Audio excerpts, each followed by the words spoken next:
শুরু করি।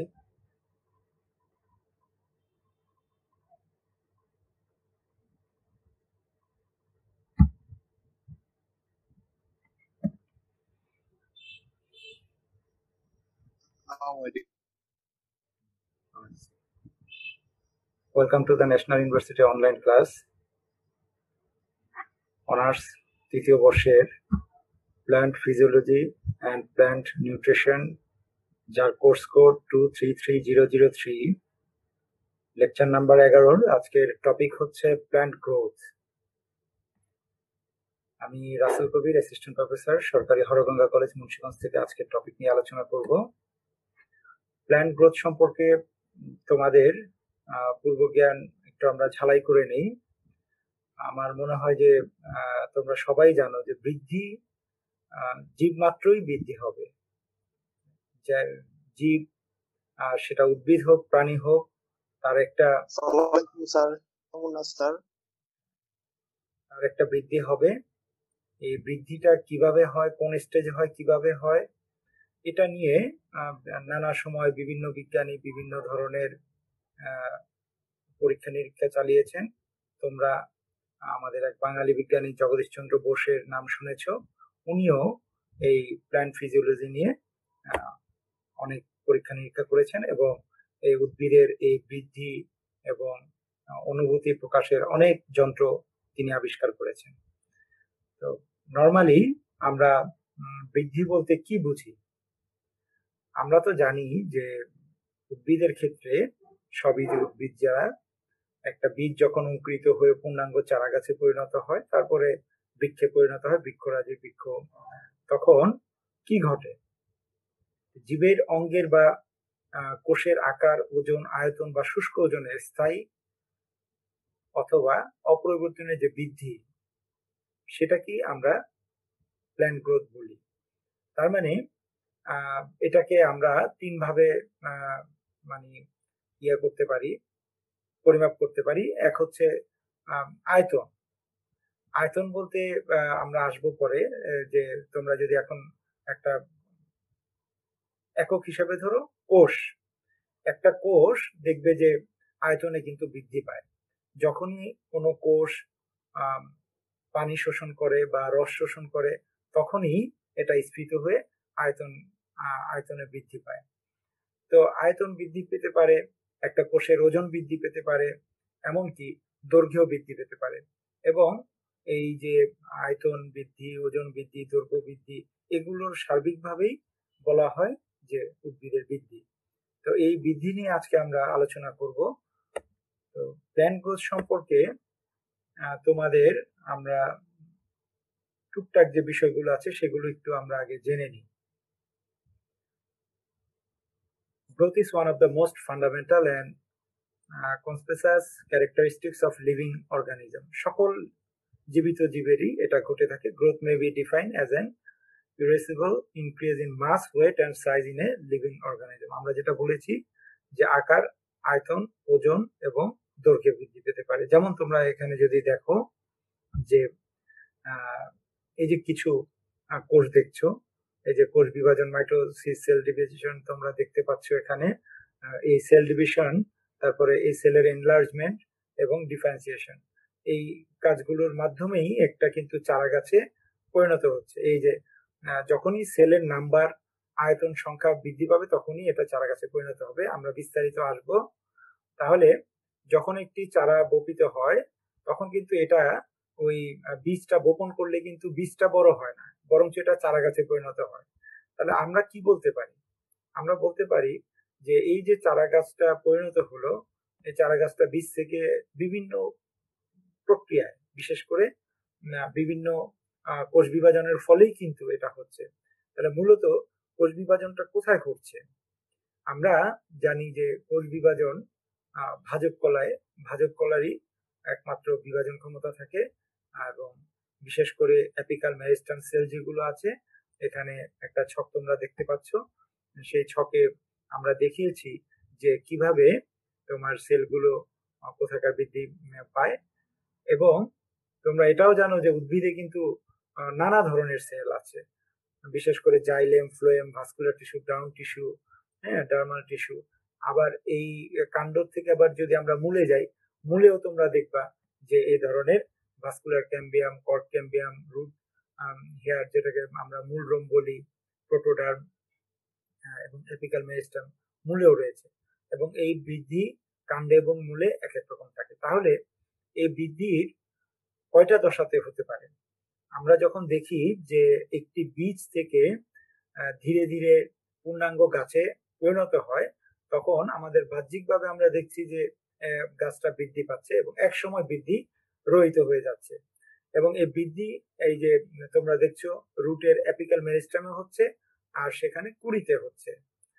তো আমরা যদি গ্রোথের পিরিয়ড ধরি, আমরা তিনটি ভাগে ভাগ করতে পারি আমরা প্ল্যান্ট গ্রোথকে। একটা হচ্ছে ফরমেশন, এটা কোষ বিভাজন পর্যায় এবং এটা খুব স্লো প্রসেস। এরপরে হচ্ছে তোমার দীর্ঘীকরণ বা এলংগেশন, এটা কিন্তু খুব দ্রুত হয় এবং এটাকে বলা হয় লগ ফেজ।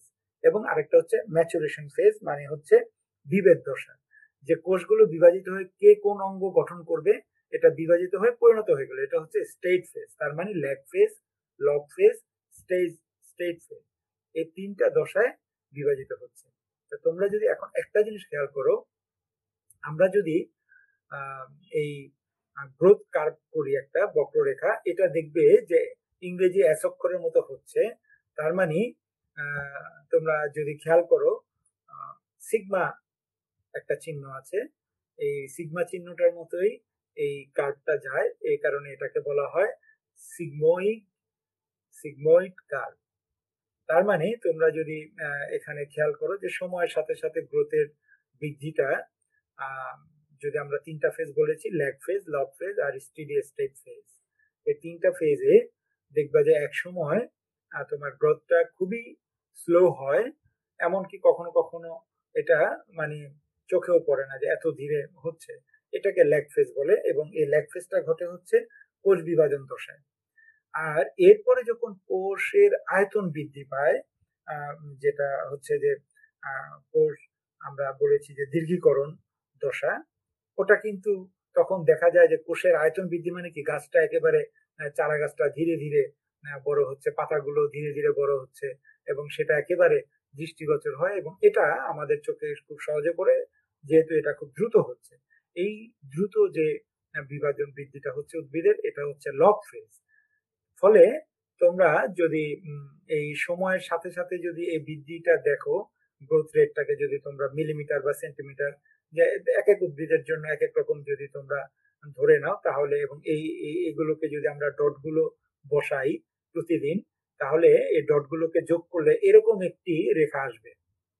আমরা ধরে নেই যে প্রথম দিন এতটুকু বৃদ্ধি পেল, দ্বিতীয় দিন এতটুকু, তৃতীয় দিন এতটুকু, চতুর্থ এরকম।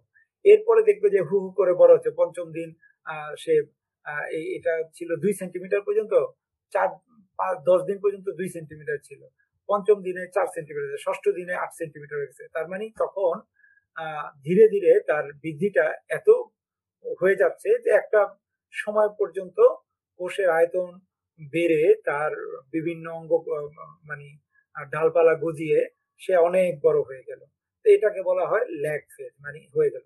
এরপরে একটি উদ্ভিদ পরিণত হয়ে গেল, তার মানে কোষ বিভাজন দশা থেমে গেল এবং কোষের আয়তন বৃদ্ধি হয়ে কোষ একটি স্থির পর্যায়ে চলে আসলো। তার মানে ওই গাছের যে কয়টি শাখা প্রশাখা হওয়ার কথা ছিল, যতটুকু মোটা তাজা হওয়ার কথা ছিল, ততটুকু হয়ে গেল, পরিণত হয়ে গেল। এরপরে কিন্তু তার আর কোনো বৃদ্ধি হবে না, আয়তনেও বাড়বে না, দৈর্ঘ্যও বাড়বে না। ফলে এটাকে আমরা বলি স্টেডি স্টেট ফেজ। তার মানে দিন যতই যাবে তার ওই উচ্চতা বা আয়তন ওই সমানই থাকবে। তোমরা যদি এখানে খেয়াল করো, এই যে উপরের দিকে এই স্টেডি স্টেট ফেজ, তার মানে এটা স্টেডি থাকবে। বরঞ্চ একটা নির্দিষ্ট সময় পরে এটা ঋণাত্মকও হতে পারে, মানে যখন তার জরা আসবে। আমরা সেনেসেন্স আজকে ক্লাসের শেষে আছে, বৃদ্ধির সাথে যে উল্টা, সেটা আমরা ক্লাসে এই জরা নিয়ে আমরা করব। তো যাই হোক, তাহলে বৃদ্ধিকে আমরা কয়টি ভাগে ভাগ করেছি? প্ল্যান্ট গ্রোথকে আমরা তিনটি ভাগে ভাগ করেছি। একটি হচ্ছে যে তোমার কোষ বিভাজন দশা, এখানে কোষ বৃদ্ধি পায়, এবং দ্বিতীয়টি হচ্ছে দীর্ঘীকরণ দশায় কোষের আয়তন বৃদ্ধি পায়, এবং তৃতীয়টি হচ্ছে বিভেদ দশা, মানে এই যে কোষগুলো, একটা কোষ বিভিন্ন ভাবে বিভাজিত হয়ে অনেকগুলো কোষ তৈরি করবে, অনেকগুলো কোষ বিভিন্ন ভাবে ইয়ে মানে বিভাজিত হয়ে এবং একই সাথে একটি গুচ্ছ এক একটা কাজ করে তারা একটা অঙ্গ তৈরি করবে। তারা কেউ ডাল তৈরি করবে, কেউ পাতা তৈরি করবে, কেউ মূল তৈরি করবে, কেউ কাণ্ড তৈরি করবে। এই যে একটা সেল থেকে ধীরে ধীরে এই বিভিন্ন ভাবে বিভেদ হয়ে গেল সেলগুলো, এটাকে বলে বিভেদ দশা। তার মানে যখন একটা সেল ভাজক টিস্যু একটা থেকে দুটো হবে, তখন কিন্তু একটা স্থায়ী হবে, আর ভাজক টিস্যু একটা থেকে যাবে, ওটা আবার বিভাজিত হবে। তো এইটা এইভাবে ধীরে ধীরে ভাজক টিস্যু বিভাজিত হয়ে একটা তোমার দেখা যাবে যে পেরিক্লিনালি, একটা এন্টিক্লিনালি, এভাবে দেখা যাবে আয়তনে বৃদ্ধি করছে, আবার কেউ উচ্চতায় বৃদ্ধি করছে।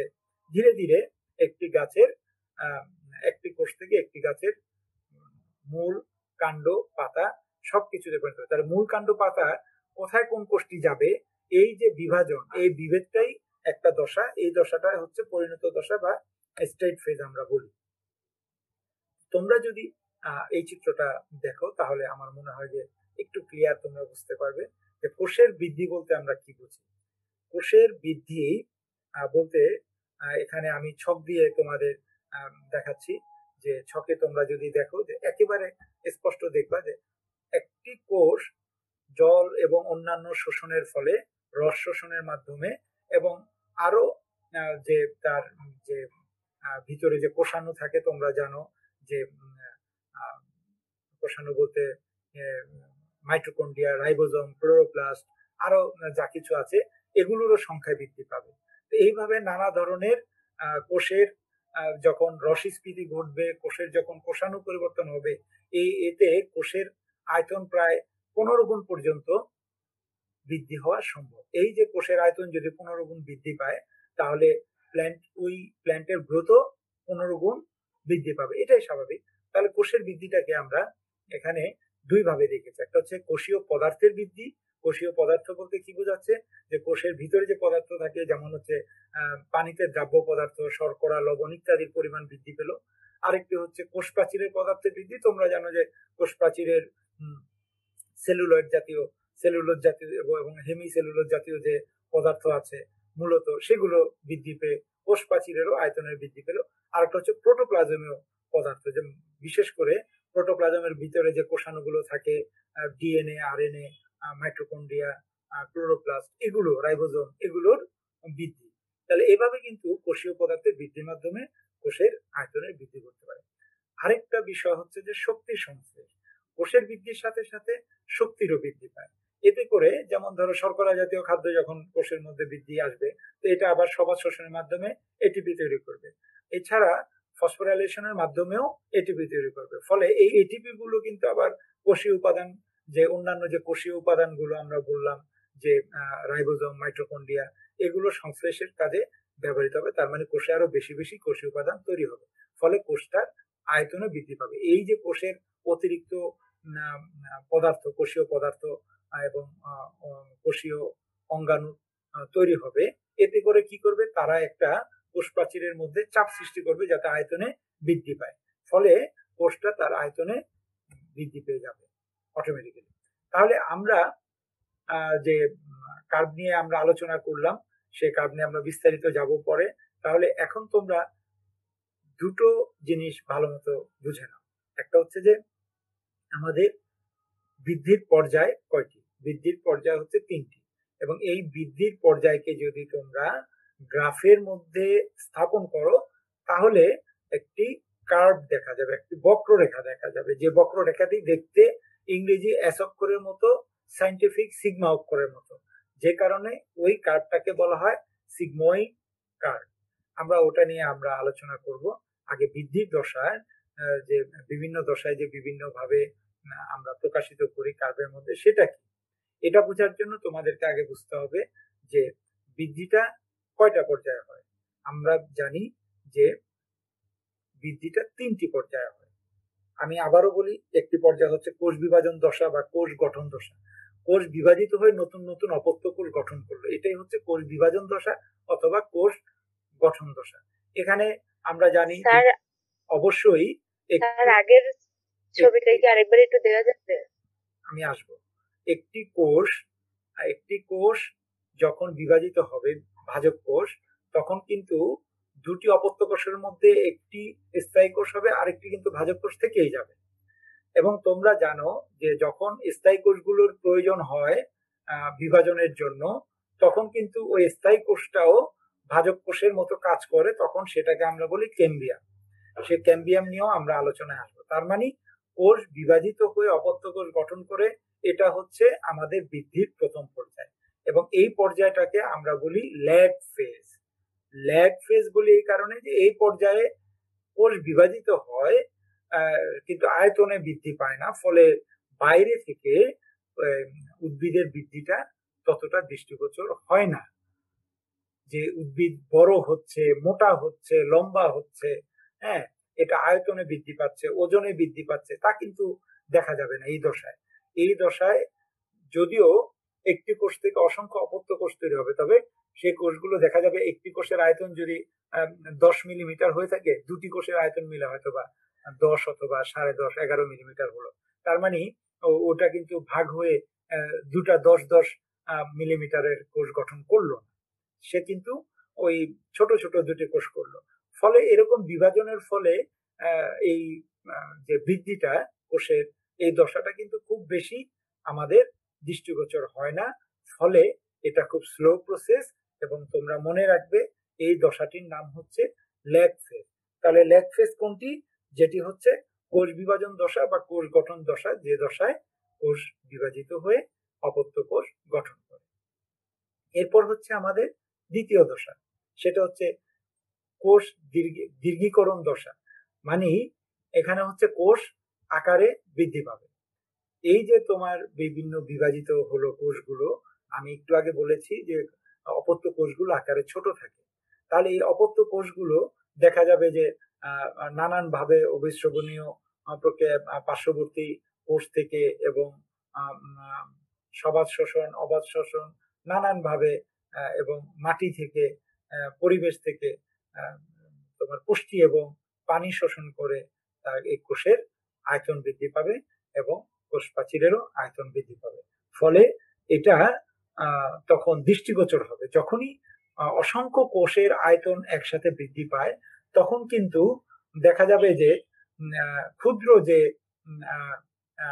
অঙ্কুরটি হয়েছিল, মাত্র যে অঙ্কুরিত বীজটি হয়েছিল, যখন বীজের মধ্যে সেল ডিভিশন গুলো হয়ে যায়, লগ ফেজটি যখন শেষ হয়ে যায়, তখন যে ল্যাগ ফেজ যখন তৈরি হয়, তখন দেখবে প্রথম দিন চারা গাছটি যতটুকু হয়েছিল, দ্বিতীয় দিন তার থেকে প্রায় দ্বিগুণ হয়ে গিয়েছে, তৃতীয় দিন তার থেকে প্রায় 1.5 গুণ হয়ে গিয়েছে। এইভাবে তখন এই দীর্ঘীকরণ দশাটি আমাদের খুব সহজেই চোখে পড়ে। এটি লম্বায় দীর্ঘ হয়ে যায়, দীর্ঘ হয়, আয়তনও কিছুটা আগের থেকে মোটা হতে থাকে, যেটাও দৃষ্টিগোচর হয়। এবং স্বভাবতই ওর আয়তন এবং লম্বা যদি বৃদ্ধি পায়, তাহলে ওজনটাও তার বৃদ্ধি পাবে। তাহলে এই দীর্ঘীকরণ দশাটা খুব দ্রুত ঘটে, বিধায় এটাকে আমরা বলি ল্যাগ ফেজ। এরপরে একটা গুরুত্বপূর্ণ দশা, এই ল্যাগ ফেজটা অনেকদিন চলবে। যতদিন চলে, এক এক উদ্ভিদের জন্য এটা এক এক রকম, এক এক প্রজাতির জন্য এক এক রকম। তোমরা জানো যে প্রাণীদের ক্ষেত্রেও, যেমন মানুষের বৃদ্ধিও কিন্তু একটা নির্দিষ্ট সময় পর্যন্ত ঘটে। মানে উচ্চতার বৃদ্ধিটা দীর্ঘায়িত কতটুকু হবে, এটা জিন নিয়ন্ত্রিত। আমরা প্রভাবকে আসবো, বৃদ্ধির প্রভাবকে। তো সেটা কতটুকু সময় হবে এটা মোটামুটি নিশ্চিত। দু একটা এক্সেপশন ছাড়া এটা সাধারণত 22 থেকে 28 বছরের মধ্যেই বৃদ্ধিটা থেমে যায়। মানুষের গড়ায়ু যদি আমরা 70-72 ধরি, তাহলে কিন্তু তার 1/3 টাইম পর্যন্ত বৃদ্ধি ঘটে, তারপরে বাকি সময়টুকু হচ্ছে তার পরিণতি দশা। এই যে পরিণতি দশা, এটা তখন একবারে স্থায়ী, তার মানে মানুষ আর লম্বা হয় না। গাছেরও দেখবে, একটি তাল গাছ ধরো খুব উচ্চ, অথবা ধরো একটি নারকেল গাছ, এটা যখন একটা চারা গাছ থেকে একটি নারকেল গাছ হয়, তোমরা দেখবে যে এটা বছরের পর বছর লম্বা হতে থাকে লম্বা হতে থাকে, কিন্তু এক সময় পরে সেটা আর লম্বা হয় না। তার মানে গাছটি কিন্তু মরে যায় না, গাছটি বেঁচে থাকে, কিন্তু এটা লম্বা হয় না। তার মানে সে পরিণত হয়ে গিয়েছে। তার মানে দীর্ঘীকরণ দশাটি হচ্ছে যে পরিণত পর্যায়ে কোষগুলো জিনগত বৈশিষ্ট্যের কারণে সুনির্দিষ্ট শারীরিক পরিবর্তনের যে লাভটি করলো, এবং আমরা বলেছি যে কিছু ব্যতিক্রম ছাড়া পরিণত প্রাপ্ত কোষের আর কোনো গঠনগত পরিবর্তন সাধিত হয় না। ব্যতিক্রম কখনো উদাহরণ হতে পারে না, ব্যতিক্রম তো ব্যতিক্রমই, কিন্তু যেটা সাধারণত যে পরিণত প্রাপ্তির পরে সেই কোষের আর কোনো পরিবর্তন সাধিত হয় না। তাহলে তখন বৃদ্ধিটা কি হবে? বৃদ্ধিটা একেবারে স্থায়ী থাকবে, স্থির থাকবে। বৃদ্ধিটা মানে তোমার আর উপরের দিকে যাবে না, বরঞ্চ যত বয়স যাবে কয়েক সেন্টিমিটার বা কয়েক মিলিমিটার ঋণাত্মক হতে পারে, মাইনাস হতে পারে। আচ্ছা, তোমরা এবার যদি আমরা গ্রোথ কার্ভ বা এই বৃদ্ধির রেখাচিত্রটি নিয়ে একটু দেখি, তোমরা একটু ভালোভাবে খেয়াল করো রেখাচিত্রটি। তোমরা রেখাচিত্র অবশ্যই এঁকেছো, তারপরে তোমরা দেখো আমরা আনুভূমিক ভাবে যদি সময়কে রাখি এবং উলম্ব ভাবে যদি আমরা বৃদ্ধির হারকে রাখি, সময়ের এককে যদি আমরা দিন দিয়ে রাখি, ঠিক আছে, চারা গাছের ক্ষেত্রে যে আমরা এখানে আমরা যদি ডট দেই 1 days 2 day 1 day 2 days 3 days 4 days 5 days 6 days 7 days এইভাবে আমরা দিন দিয়ে দিলাম, অথবা তুমি এটাকে উইক দিয়েও করতে পারো, 1 week 2 weeks 3 weeks 4 weeks, যেভাবেই করো সময়ের একক দিয়ে তুমি এটা করতে পারো। আবার যদি তুমি ব্যাকটেরিয়া দিয়ে করো তখন তুমি মিনিটস অথবা আওয়ার দিয়ে করতে পারো। তো যাই হোক, এটা তুমি কি কোনটা নিয়ে এক্সপেরিমেন্ট করছো সেটার উপরে নির্ভর করবে। একইভাবে বৃদ্ধির হারকে তুমি কি দিয়ে করবে? এটাকে মিলিমিটার দিবে, এটাকে সেন্টিমিটার দিবে, এটাকে মাইক্রোমিটার দিবে, এটাকে ন্যানোমিটার দিবে, অ্যাজ ইউ উইশ। এটা প্রজাতির উপরে নির্ভর করবে, কোন প্রজাতি কি হারে বৃদ্ধি পায় সেটাকে তুমি এভাবে দিলে। এখন আমরা ধরে নাও একটি গাছকে আমরা দিন দিনের সময় দিলাম এবং মিলিমিটারের বৃদ্ধি হারে উলম্ব রেখায় দিলাম, আর দিনকে আনুভূমিক রেখায় আমরা স্থাপিত করলাম। তাহলে যদি আমরা দেখি যে বৃদ্ধি যদি আমরা রেকর্ড করি, যে প্রথম দিন ধরে নেই এটা 1 মিলিমিটার, দ্বিতীয় দিনও 1 মিলিমিটার, তৃতীয় দিনও 1 মিলিমিটার, চতুর্থ দিনও 1 মিলিমিটার, পঞ্চম দিনও 1 মিলিমিটার, ষষ্ঠ দিনও 1 মিলিমিটার, অথবা কিছু পরিবর্তন ঘটছে যেটা আমাদের চোখে পড়ছে না, যে 1 মিলিমিটারের থেকে হয়তো বা খুবই ক্ষুদ্রাতি ক্ষুদ্র পরিবর্তন হচ্ছে যেটা আমাদের চোখে পড়ছে না। তার মানে এটা হচ্ছে লগ ফেজ। তার মানে এটা হচ্ছে তোমার ওই কোষ বিভাজন দশা, যে অপত্য কোষ সৃষ্টি, যেটা কোষ গঠন দশা বা কোষ বিভাজন দশায়, সেই দশায় এই বৃদ্ধিটা দেখা যাচ্ছে না, কিন্তু তার ভিতরে ভিতরে বৃদ্ধি চলছে, কাজ প্রক্রিয়া চলছে। এটা হচ্ছে লগ ফেজ, এটা হচ্ছে খুব স্লো, এখানে বৃদ্ধির হার হচ্ছে খুবই স্লো। নেক্সট তোমরা দেখো, এরপরে দেখা গেল ধীরে ধীরে কিছু মিলিমিটার উপরের দিকে উঠতেছে। পঞ্চম দিন 1.5 মিলিমিটার, ষষ্ঠ দিন 2 মিলিমিটার, সপ্তম দিন 3 মিলিমিটার, অষ্টম দিন 4 মিলিমিটার, নবম দিন 5 মিলিমিটার, দশম দিন 7 মিলিমিটার। হ্যাঁ, তারপর দেখা গেল যে একাদশ দিনে 13 মিলিমিটার। এরকম দেখতে দেখতে দেখা গেল 1 মাসে সে 2 সেন্টিমিটার হয়ে গেছে, এবং 1 বছর এসে দেখা গেল যে প্রায় 1 মিটার হয়ে গেছে। এটা আমরা রেকর্ড করলাম 365 দিনে। এরপরে আমরা রেকর্ডে দেখলাম যতই দিন যাচ্ছে তার আর মানে বৃদ্ধি, লম্বা উচ্চতা বৃদ্ধি হচ্ছে না, আয়তনও বৃদ্ধি হচ্ছে না, উচ্চতা বৃদ্ধি হচ্ছে না। তার মানে দেখা গেল যে এরপরে তোমার 52 সপ্তাহে যদি 1 বছর হয়, তাহলে আমরা 53 সপ্তাহ, 54 সপ্তাহ, 55 সপ্তাহ, এরকম সপ্তাহের পর সপ্তাহ যাচ্ছে, কিন্তু ওই উদ্ভিদের আর কোনো বৃদ্ধি হচ্ছে না। তখন আমরা ধরে নিব এটা সে পরিণত দশায় বা স্থায়ী দশায় পরিণত হয়েছে। ফলে এই স্থায়ী দশাটা হচ্ছে তার আর বৃদ্ধি ঘটবে না। তার মানে এখানে একেবারে তার এই রেখাটা কি কার্ভটা একেবারে সমান্তরাল সোজা চলতে থাকে।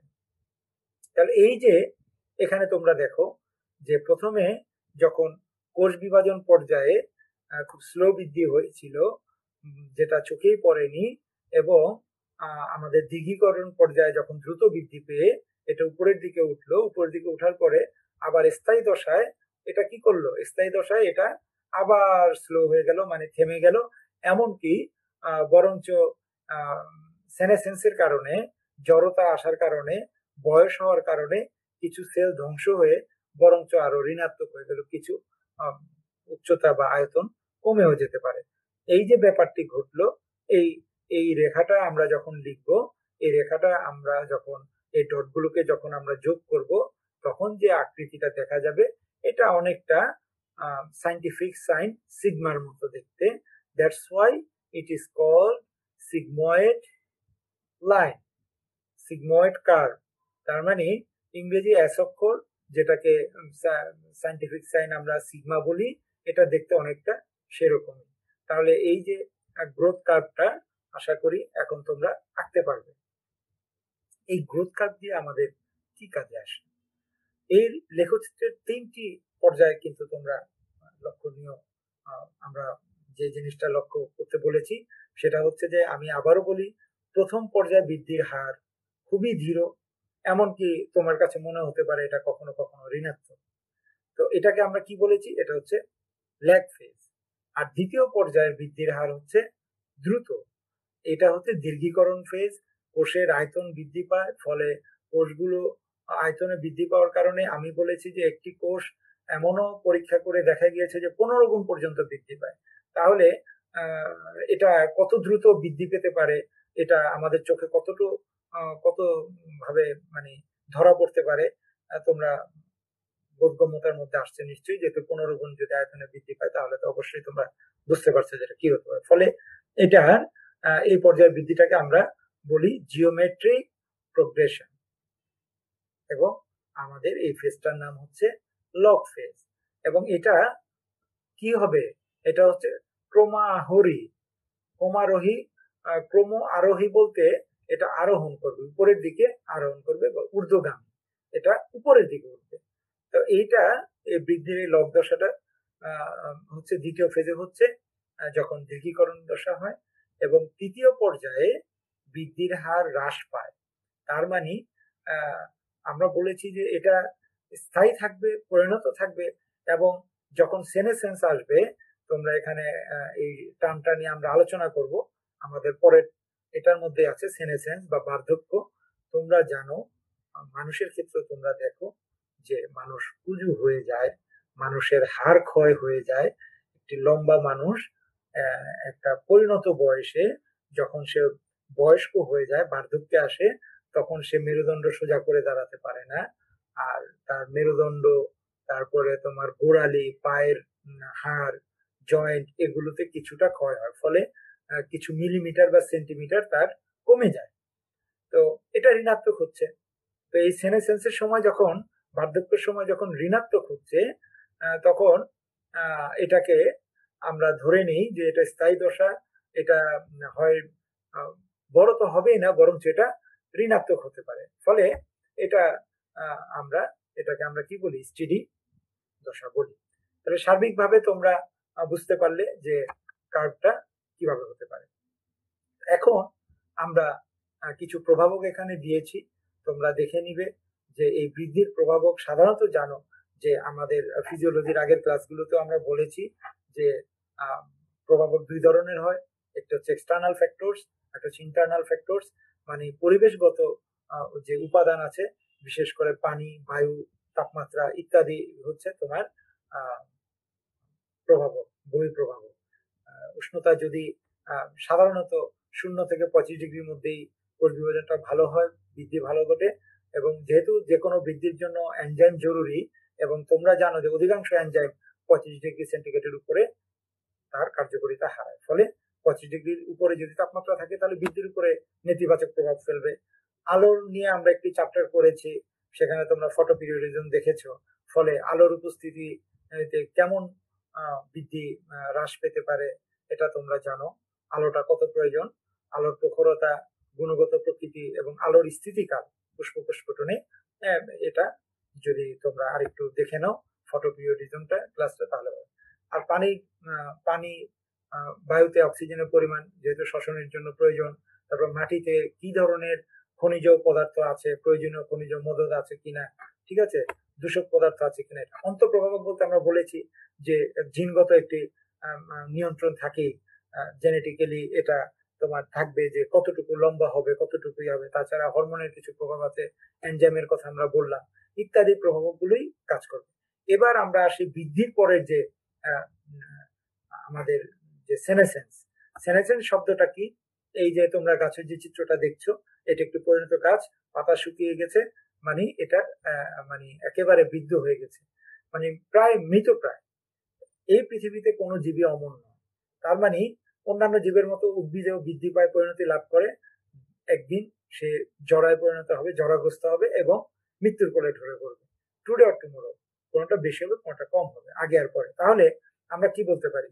এই যে তোমার একটি জীব বা উদ্ভিদ ধীরে ধীরে তার যে কোষের সংগঠন এবং কার্যকরী জীবন ধীরে ধীরে যে বিলুপ্ত হয়ে যায়, এটা সমষ্টিগতভাবে আমরা সেনেসেন্স বা বাংলায় এটাকে আমরা জরা বা বার্ধক্য বলতে পারি। একটা কথা তোমাদের আমি বলে নিই যে সেনেসেন্স এবং তোমার অ্যাবসেশন, এই দুটা কিন্তু এক না। অ্যাবসেশন হচ্ছে যে অ্যাবসেসিক অ্যাসিডের কারণে তোমার পাকা ফল বোটা ঝরে পড়ে যাবে, এটা কিন্তু একই জিনিস না। তাহলে সেনেসেন্সটা কি? অ্যাবসেসেন্স আর সেনেসেন্সের মধ্যে পার্থক্য হচ্ছে সেনেসেন্সটা ঘটবে হচ্ছে বার্ধক্যতে, মানে এটা যখন একটা বয়স হয়ে যাবে, এটা লাইফ টাইম প্রায় শেষের দিকে, তখন কিন্তু এটা ঘটবে। তাহলে আমরা এটা বলতে পারি দা deteriorating or aging process in final stage in development of cells, tissues and organ। মানে ক্রম অবনতি, ডিটারিওরেট হবে তোমার যখন একেবারে আমাদের বয়স্ক হয়ে যায়, আমাদের কোষগুলো আর বিভাজিত হতে পারছে না, তখন এটা হবে। ফলে এই যে সবকিছু তার ক্ষমতা হারিয়ে ফেললো, কোষগুলো তার বিভাজন ক্ষমতা হারিয়ে ফেললো, তাহলে এই এই এই যে তার শক্তি হারিয়ে ফেললো কোষের বিভাজন ক্ষমতা, এটা বুঝবে কিভাবে? তখন আমাদের বৈশিষ্ট্য হচ্ছে যে সেনোসেন্সের একটা বৈশিষ্ট্য হচ্ছে প্রসেদন বেড়ে যাবে, increase respiration and declining photosynthesis. মানে তোমার এই ফটোসিনথেসিস, সালোক সংশ্লেষণ কমে যাবে, প্রসেদন বাড়বে, সালোক সংশ্লেষণ কমবে। তারপর পানি কিন্তু বের হয়ে যাচ্ছে, কোষ কি হয়ে যাচ্ছে? শুকিয়ে যাচ্ছে, কোষে পর্যাপ্ত পানি পাচ্ছে না, আবার ফটোসিনথেসিস হচ্ছে না, এবং অন্যান্য যে আমাদের মলিকুল গুলো ছিল এটাও অ্যাসেম্বল ঠিক মতো হচ্ছে না। তাহলে আমরা এটাকে কি বলতে পারি?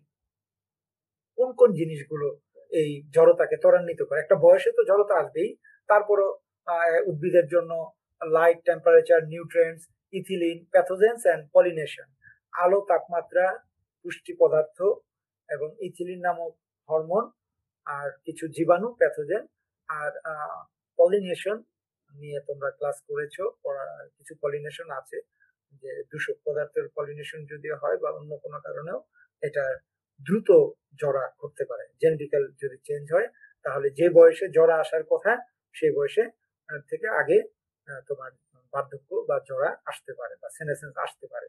তাহলে এই যে সেনেসেন্স যে আসবে একটা উদ্ভিদে, সেনেসেন্সটা কিভাবে আসতে পারে? সেনেসেন্স কত ধরনের হতে পারে সেনেসেন্স? তোমরা যদি একটু চিন্তা করো, উদ্ভিদের দিকে যদি তাকাও, তাহলে তোমরা দেখবা যে সেনেসেন্স আমরা দেখি তিন ধরনের সেনেসেন্স আছে। একটা হচ্ছে ওভারঅল সেনেসেন্স, মানে একেবারে সম্পূর্ণ উদ্ভিদেই দেখা যাচ্ছে। আরেকটা হচ্ছে টপ সেনেসেন্স, উদ্ভিদের উপরের অংশ দেখা যাচ্ছে যে মরে গেছে কিন্তু নিচের অংশ সতেজ আছে। আরেকটা হচ্ছে প্রোগ্রেসিভ সেনেসেন্স, মানে নিচ থেকে উপরের দিকে বৃদ্ধ পাতাগুলো মরে যাচ্ছে, উপরের দিকে কচি পাতা সজীব আছে, উপরের দিকের পাতা সজীব আছে, নিচ থেকে ধীরে ধীরে উপরের দিকে মরে যাচ্ছে পাতাগুলো।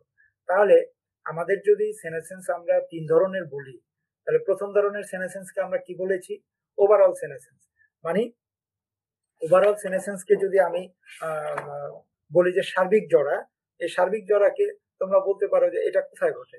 এটা সাধারণত একবর্ষজীবী বা দ্বিবর্ষজীবী উদ্ভিদ, যেমন ধান, গম, এগুলো দেখবে এক বছর পরে একেবারে পুরো গাছ শিকড় শুকিয়ে মরে যায়।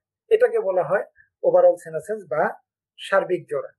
দুই নম্বর যেটা বলেছি আমরা টপ সেনেসেন্স বা শীর্ষ জরা, এটা সাধারণত পেরিনিয়াল প্ল্যান্ট, বর্ষজীবী, প্রতিকূল রোধী যে জীবী আছে, বহু বর্ষজীবী, তাই সেখানে ঘটে।